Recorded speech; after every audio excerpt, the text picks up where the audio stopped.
The Laughing Owl. A funny and scientific tale from Funnyville. Once upon a time, there was a magical land called Funnyville where all the animals were comedians. Every day, the animals would gather in the town square to tell jokes, perform comedy routines, and make each other laugh. One day, a new animal moved to Funnyville, and he was not like the others.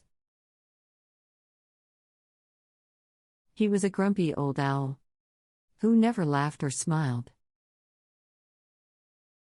The other animals tried everything to cheer him up. They sang silly songs, told him knock-knock jokes, but nothing worked. The owl just sat there, with a frown on his face. The animals were determined to make the grumpy owl laugh, and decided to hold a comedy competition.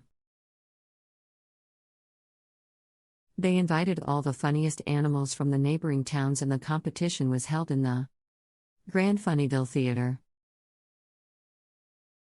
The competition was fierce. The rabbit started off the show with a classic "Why was the math book sad?" Because it had too many problems. The bear followed with a "Why did the tomato turn red?" Because it saw the salad dressing. The fox did a stand-up routine, "Why don't scientists trust atoms?" Because they make up everything. Just when the competition was about to end and the winner was about to be announced, the grumpy owl stood up and walked to the stage. The animals were surprised and curious to see what he would do. To their surprise, the owl was an expert in the field of science and had been working on a special formula that would make anyone laugh. He had been keeping it a secret all this time.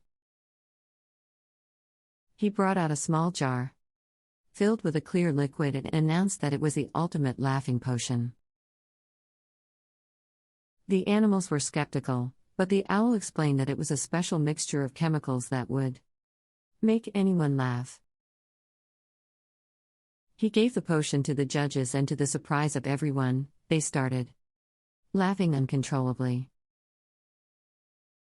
The audience couldn't control their laughter either, and the theater was filled with the sound of laughter. The grumpy owl had won the competition and was declared the funniest animal in Funnyville. From that day on, he was always the life of the party, and the ultimate laughing potion became famous all over the land. Moral of the story: a good sense of humor and a little bit of science can make even the grumpiest of us laugh.